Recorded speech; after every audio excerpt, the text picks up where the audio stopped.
Hello, lovely people, and welcome to my channel. My name is Stephanie, and this is Evolve Chit.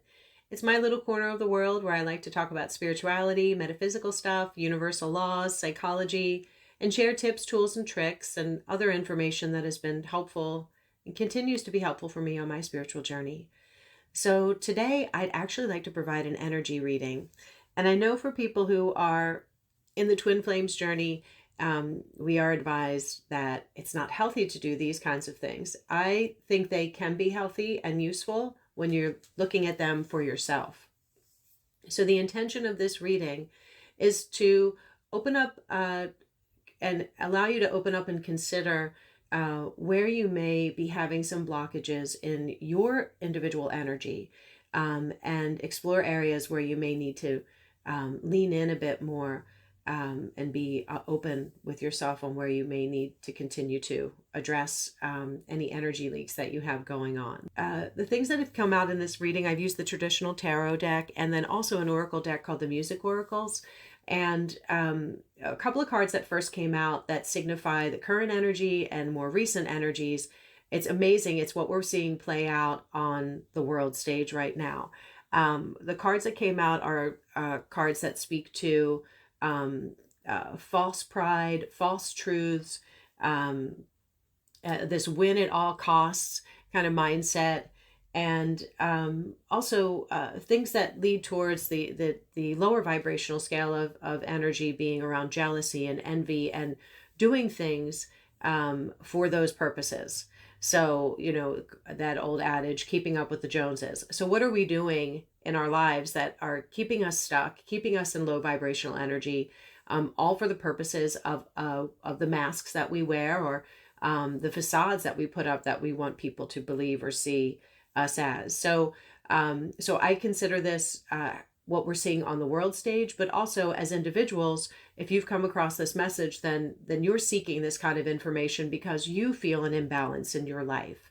Well, this is wonderful news because it is the beginning of a spiritual journey, or another layer of awareness in a spiritual journey that you may already be aware that you're on. And with this awareness that we're all playing a game. Life's theater, and this is a stage, and what role are you playing? And every day we're showing up in a role or many roles based on the relationships that we have in our lives. We have our professional roles, we have our, if we're students, we have our, our student role. We're, our roles with our families, siblings, spouses, mothers, fathers, what have you. So we're all showing up with these roles. And many times it's not done with 100% authenticity. It's done out of a need. It's done out of how we think we're supposed to show up in relationships, or how we feel that we need to be or act in order to get back what we want. Therefore creating codependency and an imbalance in our relationships. So this level of awareness is amazing because you're starting to see that for what it is. And you can also see what your role and responsibilities have been in the dynamics that you've had. It's one of those things I sometimes say to myself, and I also ask and encourage those I coach to look at it. What if I'm the toxic person? We're so good at looking outside of ourselves and being like, well, that person, or this person or that situation. But I often thought, well, what if I'm the toxic person? So, while we all may be good people and well-meaning people and have the best of intentions, sometimes we're operating in it from a toxic space. So this amount of awareness is tremendous. And I can recall the moment I had it when I was like, oh, I was a toxic person in that.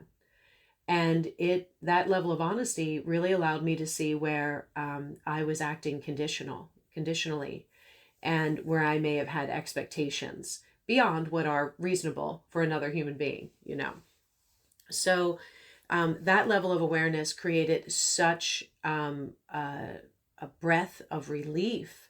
I literally felt weight lifted off of my shoulders when I had that level of awareness that, what if I am the toxic person? And where was my energy getting things caught up in the gears? So this is your aha moment. And where are you being the toxic person? Not necessarily saying out to other people, but to yourself. Where have you been selling yourself short? Where have you been questioning your value and worthiness? And it's in these areas that I really encourage you to peel back that layer. When you have those moments where you're feeling that discomfort, maybe you're feeling that anxiety in your gut, or some people feel it in their heart center, their heart space, or your throat. You can't speak your truth, or maybe it's manifesting physically elsewhere. First of all, obviously, you want to make sure it's nothing physical and that you're connecting with your doctor or other physicians to make sure of that. But oftentimes these things we're feeling are in our energy body and our pain body. And it's what we've been carrying with us. And energy is a real thing. So it can feel physical, and it can manifest physically. So when you have those things come up and you're feeling into it, let that be like an early warning device. Let that be your guide to see where there's still some low vibrational stuff caught up. Oftentimes, if you look beyond just the feeling, sometimes we're just so quick to react. We're like, oh, feel it in my stomach, something bad's happening, then I'm going to go to my worst case scenario, and bam, then next thing you know, you're spiraling. So rather than just feeling like it's fight or flight, allow yourself to feel into that energy. What are you feeling? Oftentimes, these are echoes of our trauma and belief systems that have been formulated over time and that then cemented into what we think is our truth. So when you start to feel that tension, when you start to feel the emotions, allow yourself to press pause. This is the most challenging part because you're rebuilding you're recreating your muscle memory when it comes to this. So one thing that I have done, and one thing I encourage the people I coach, is that when you start to feel those feelings, pause and connect with what's going on. And even in a way, sometimes it's helpful to do this symbolically. I literally connect with it as if I'm speaking to a child, because often that's who's speaking. It's your emotional intelligence level, and it's that inner child. Some days I'm 6, some days I'm 15, some days I'm 80. So you have to connect to who's showing up that day. And it's all rooted in your trauma. It's all rooted in your belief systems, your subconscious, which can be rewired. So that's what this reading is about, is connecting with your inner child, your little self, that little kid in you who may not have had the support and nurturing and encouragement that you needed. And that may not be at the fault of your parents. Most people are showing up the best that they can and doing the best that they can. And that's all they can do. But as an adult, or as an older person who's listening to this content, where can you continue to nurture and support your inner child? Where can you be the parent that you needed when you were growing up? And also use that as an opportunity to forgive your caregivers. If anything, just for your little self. Allow them, tell them that you're here now to take over and that you're in charge. And it's amazing how quickly that kind of self-soothing can allow you to move through some of these challenges. So as you continue to lean in more so into connecting with your inner child and doing that healing and soothing, I want to say, that you'll continue to find more balance and flow in your life. And one thing that I would encourage you to do when you're going through this process as well, and it's one of my favorite questions to ask people, is what did you want to be when you were a grown-up? And oftentimes those, when we're a child and we're leaning towards the, I wanted to be a unicorn. And so in some ways, it's those things do transpire. I don't have a horn yet, but but it was about the magic and the imagination and the creativity and the prettiness that is a unicorn. That was very appealing to me.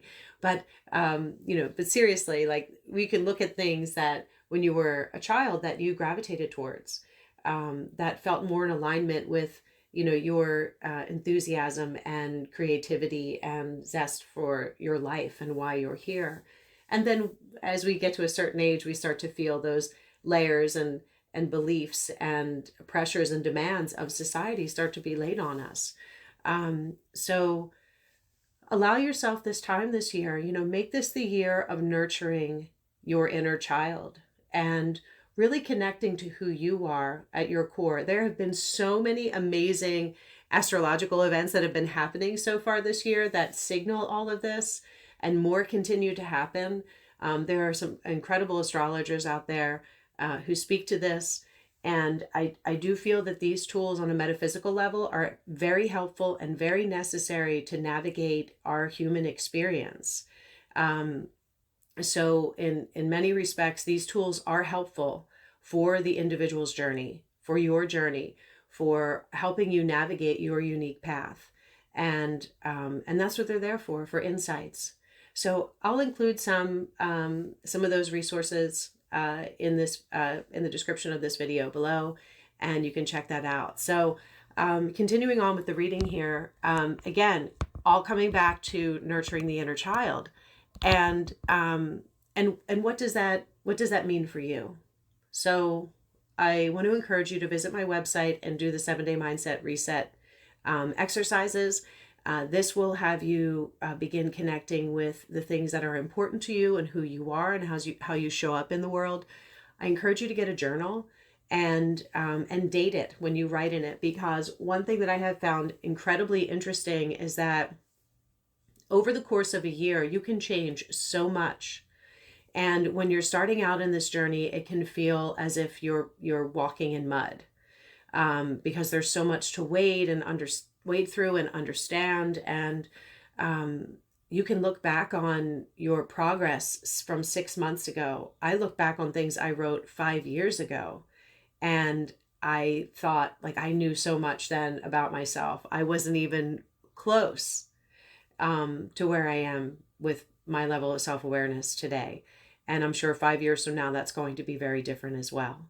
So I encourage you to write things down. It allows them to become more real. It allows you to make a connection to them on the page, and you can resonate with it. And you're allowed to change your mind.